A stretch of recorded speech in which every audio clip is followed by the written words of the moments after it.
Bismillah, walhamdulillah, wassalatu wassalamu ala rasulillah wa ala alihi wa ashabihi wa mawala wa la hawla wa la quwata illa billah, amma ba'd. Yang terhormat para dewan juri pemilihan penyuluh teladan tingkat Kabupaten Purbalingga, yang kami hormati jajaran Kasih Bimas Purbalingga, rekan-rekan penyuluh fungsional dan penyuluh non-PNS yang masih setia hadir di kesempatan sore hari ini, yang insya Allah mudah-mudahan kita semuanya yang hadir di majelis ini senantiasa dirahmati dan dimuliakan Allah Subhanahu wa Ta'ala. Amin. Pada kesempatan ini, karena waktu yang sangat terbatas, tema kami langsung ke tema saja. Mungkin nanti nyambung dari apa yang dipaparkan oleh rekan kami Pak Hikam Haji tadi, strategi penyuluh agama Islam dalam pembinaan dan pendampingan mu'alaf di Kecamatan Rebet. Kami mengambil tema ini dan mohon maaf, kami yakin bahwa karya tulis ilmiah ataupun apapun namanya, makalah dan yang lainnya mungkin ini masih jauh dari sempurna. Kami hanya menyampaikan di tulisan ini apa-apa yang sudah dilakukan sebagai penyuluh agama kami di Kecamatan Rebet, yang di sana ada KUA 1 dan KUA 2 mulai April 2021. Sebelumnya di KUA Bojongsari, KUA Kutasari dan KUA Rebet. Jadi kami lebih spesifik mengambil sasaran penyuluhan di Kecamatan Rebet. Latar belakang saya mengambil tema ini,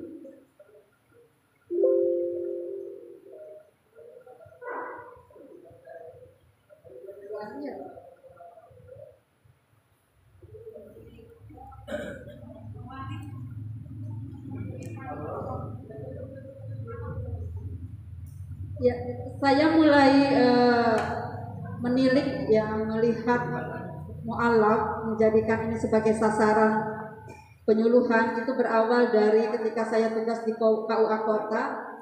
Saat itu ada pendataan dari kantor. Nah, ini terkait data yang tadi disampaikan oleh Pak Hikam Hafiz, mendata mu'alaf. Dan ketika pendataan itu berawal dari pertemuan saya dengan salah seorang mu'alaf yang sudah cukup dikenal di Purbalingga, karena beliau juga dikenal sebagai seorang ustazah.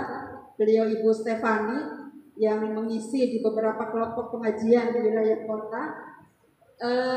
Saya merasa tersentuh ketika mendengar cerita beliau, bagaimana perjuangannya ketika beliau sudah berpindah agama dari yang sebelumnya Katolik menjadi Muslim, karena orang tuanya dan saudara-saudaranya yang lain juga masih saat itu menjadi seorang Katolik. Mendengar kisah beliau itu, saya sebagai seorang muslimah sangat tersentuh dan sangat merasa bersalah, karena semestinya kita sebagai seorang muslim itu hadir untuk mereka. Nah, berawal dari situ dan juga fakta lain ketika pendataan itu, ternyata ketika diproses data yang kami peroleh, baik itu dari KUA ataupun dari desa dan kelurahan, ternyata data mu'alaf sebagian atau beberapa itu kami temukan ketika diproses mereka hanya mohon maaf mungkin bahasanya modus, ya, apalagi sebabnya karena sebab pernikahan ketika dia berikrar kepada. Jadi ketika mau menikahi seorang wanita muslimah, kemudian dia berikrar syahadat sebelum nikah di KUA, karena memang kita tidak mengenal yang namanya pernikahan campuran, pernikahan beda agama, sehingga dari fakta itu dengan banyaknya mu'alaf yang kembali ke agamanya semula, bahkan ada juga yang mengajak pasangannya yang sebelumnya muslimah atau muslim menjadi murtad begitu. Inilah yang menjadi ketertarikan saya untuk bagaimana membentuk satu kelompok binaan mu'alaf. Nah, dengan latar belakang ini di sini kami cantumkan beberapa latar belakang fenomena terjadinya kekerasan juga sampai saat ini faktanya masih ada meskipun dengan kasus yang berbeda. Kemudian banyaknya persoalan yang dihadapi oleh para mu'alaf pasca pindah agama. Kita tahu dengan baru berpindahnya mereka menjadi seorang muslim, tentu keimanan mereka masih lemah, pengamalan agama Islamnya juga masih jauh karena pemahaman agamanya masih lemah juga. Bahkan banyak para mu'alaf yang mengalami intimidasi dan isolasi dari keluarga ataupun komunitas sebelumnya. Bahkan ada yang mengalami embargo ekonomi. Ini apa yang dialami oleh beberapa mu'alaf ketika saya berhubungan atau bertemu dengan beberapa orang mu'alaf menceritakan kisah lamanya dulu. Kemudian, nah ini fakta juga bahwa tidak ada pembinaan pasca ikrar syahadat. Ini mohon maaf, yang kami maksud adalah di KUA. Ketika KUA sudah mengikrarkan syahadat seorang mu'alaf itu begitu saja, artinya dilepas begitu saja, dalam arti pembinaan hanya saat ikrar syahadat saja, tapi pasca itu tidak ada. Nah, ya, mohon maaf karena waktu ya. Ini beberapa latar belakang. Kemudian setelah ini saya mengambil tema strategi ya. Strategi itu langkah-langkah tadi dari data yang ada, karena kita kegiatan di penyuluh agama itu sebisa mungkin harus berbasis data. Ya, data-data yang ada ini khususnya kami mengambil data di Kecamatan Merebet, dan khusus lagi pada awalnya di Desa Pengalusan itu ada ini kerangka teorinya kami lewat saja. Nah, ini yang disampaikan Pak Hikam tadi juga, bahwa disinilah peran kami sebagai penyuluh agama di dalam pembinaan dan pendampingan. Pembinaannya masuk pada fungsi informatif dan edukatif. Adapun pendampingannya di sini masuk pada fungsi konsultatif dan fungsi advokatif.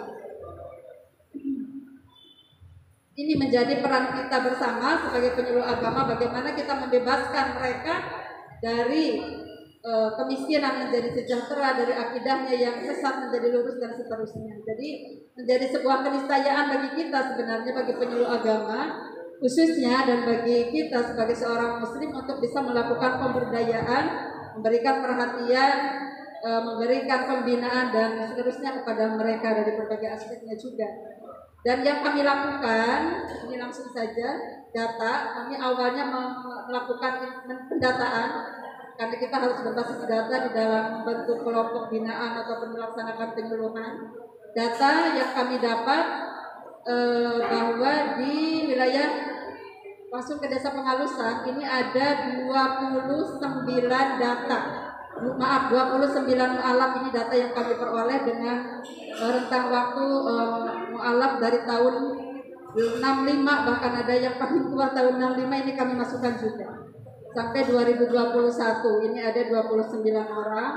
Nah, melihat data yang ada dan dari informasi yang kami peroleh dari pemerintah desa, tokoh masyarakat, tokoh agama, ternyata banyak di antara mereka meskipun sudah lama menjadi mu'alaf, mereka belum mau terlibat aktif di kegiatan keagamaan. Sehingga maaf, ini yang mendorong kami untuk membentuk kelompok binaan mu'alaf, awalnya di Pengalusan, kemudian kami berkembang ada mu'alaf dari desa lain, sehingga strategi kami adalah membentuk forum mu'alaf Kecamatan Merebet, dengan kegiatan-kegiatan yang mungkin nanti bisa disimak di materi yang sudah berusaha saya susun. Ya, cukup ya Pak Tris. Ya, karena ini waktunya sangat jelas langkah-langkah yang kami lakukan berawal dari pendataan, pembentukan kelompok binaan, terus kegiatan saat pandemi dan saat sebelum pandemi ini ada perbedaan. Saya kira ini mungkin nanti dari Dewan Juri akan menyampaikan hal-hal pertanyaan atau masukan. Pengapunten mungkin saya kira itu dulu dapat kami sampaikan. Bu Yuyu, tentu saja luar biasa ya, bina yang sudah beriman aja susah, apalagi yang baru masuk Islam gitu. Bu, singkat saja saya tanya, kalau mu'alaf tidak dibina itu biasanya bagaimana? Kemudian tadi Ibu menyebut kadang-kadang tidak tulus masuk Islamnya gitu, menghindari modus-modus itu juga bagaimana, Bu? Itu aja Selama dua. ini mualaf yang sudah bergabung di komunitas mualaf yang ada di Kecamatan Merebet, sebagian besar memang mualaf yang sudah lama. Tadi saya sampai paparkan data. Pembinaan yang kami berikan kepada mereka, materi saya kira penguatan akidah itu penting. Penguatan akidah, ibadah, akhlak, bagaimana beribadah keseharian. Saya kira materi-materi itu dalam penguatan pembinaan kepada mereka, penguatan akidah dan seterusnya. Dan dalam melaksanakan pembinaan itu memang kami tidak sendiri, Pak. Termasuk juga tadi baca tulis Al-Quran ini juga penting. Nah, ini dalam baca tulis Al-Quran memang banyak sekali kendala karena banyak di antara mereka anggota kelompok binaan ini yang sudah sepuh gitu, yang sudah tua dan tidak daya ingat dan lain sebagainya sudah banyak berkurang, sehingga memang kita dituntut untuk sabar. Tapi motivasi saya adalah bagaimana kita belajar masalah paham, masalah kita itu urusan nanti Allah yang Maha tahu, ada keinginan, ada motivasi untuk belajar. Kemudian untuk menarik supaya mereka mau datang, itu kami berkoordinasi dengan pihak puskesmas. Kita dengan pihak puskesmas mengadakan pelayanan kesehatan gratis dan konsultasi kesehatan. Itu yang mungkin entah ini masuk bagian inovasi atau bukan, jelas saya niatnya supaya menarik mereka, karena setelah pertemuan kesekian kali itu mulai berkurang jamaah yang hadir. Nah, ini supaya mereka mau datang lagi gimana nih caranya?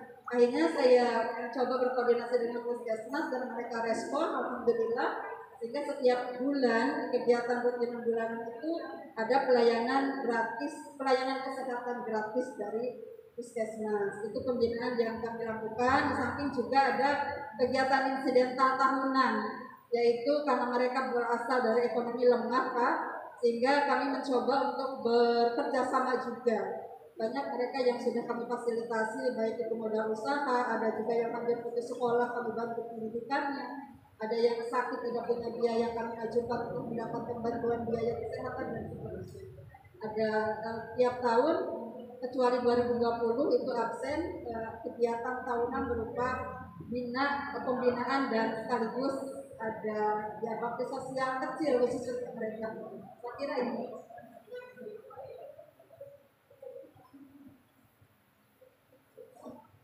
Saya berkenalan dengan Sofyan Ibrahim.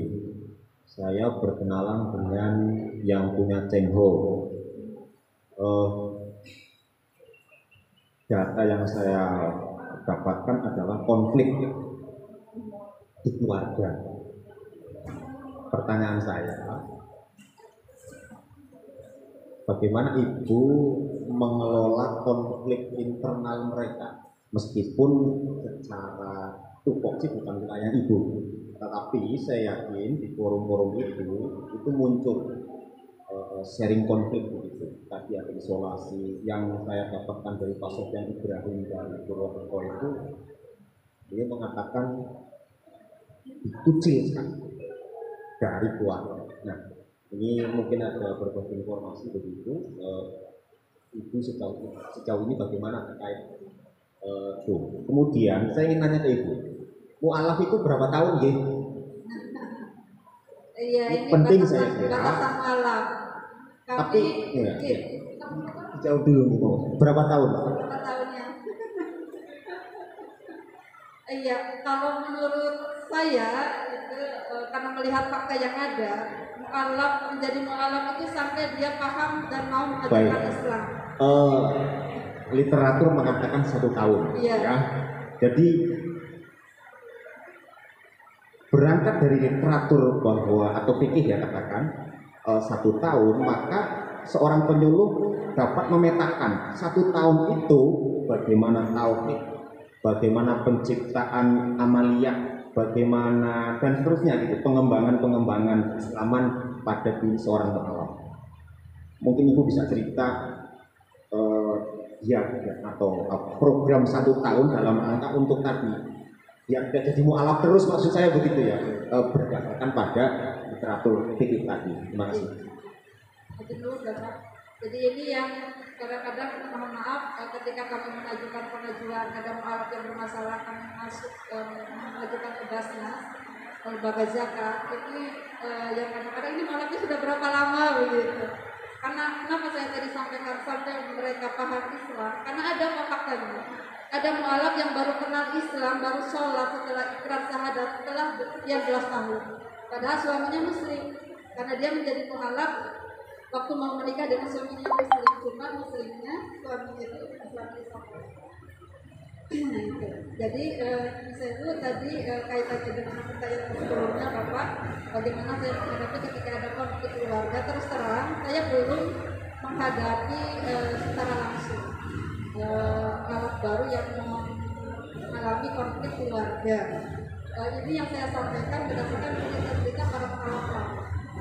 Alhamdulillah alat baru yang saya fasilitasi kami kemarin tahun ini ada KBM itu tidak ada konflik keluarga. Dari Cipaku ada juga 3 orang alat, 1 alat tapi yang belum alat Jakarta itu juga tidak ada konflik. Jadi ketika pun itu ada konflik, kami memang sebagai penyuluh perannya itu di situ. Ini konsultatif dan advokatif di situ, bagaimana kami bisa menyelesaikan persoalan yang ada mungkin dengan cara kita bersilaturahmi dengan keluarga, masalahnya apa dan bagaimana nanti penyelesaian yang terbaik dan yang terakhir program 1 tahun untuk melihat outputnya hasil dari pembinaan alat itu. Iya, kalau menurut saya satu penguatan akidah itu penting, bagaimana sampai mereka itu betul-betul akidahnya kuat. Kedua, bagaimana mereka bisa melaksanakan ajaran Islam dengan benar begitu. Syukur alhamdulillah ya secara kafah begitu segala sesuatunya bisa dilaksanakan dengan hari yang wajibnya begitu. Dan juga baca tulis Al-Quran meskipun masih terbata-bata, paling tidak mengenal huruf-huruf hijaiyah. Sehingga yang kami lakukan memang itu ada program bulanan, ada program mingguan, meskipun banyak terkendala karena memang maaf di desa Penalusan sana itu wilayahnya cukup jauh antar dusun dengan dusun yang lain, dan bahkan ada yang di dusun Liru, desa Binangun itu ada 4 orang mualaf di situ. Tapi alhamdulillah saat ini mereka yang tadinya enggan bergabung dengan kegiatan keagamaan yang ada di dekat di domisili, sekarang alhamdulillah yang di wilayah Grekol Penalusan saya buat kajian di situ, pengajian setiap Rabu, ibu-ibunya yang mualaf sudah mau ikut gabung di beberapa dusun itu sudah alhamdulillah. Sehingga mudah-mudahan dengan begitu akan lebih menguatkan iman dan amannya dalam masyarakat. Saya kira itu Bapak. Nuwun, mungkin ini yang dapat saya sampaikan. Mohon maaf, saya yakin ada banyak sekali kekurangan. Mohon maaf yang setulus-tulusnya. Terima kasih. Saya akhiri. Assalamualaikum warahmatullahi wabarakatuh. Waalaikumsalam warahmatullahi wabarakatuh.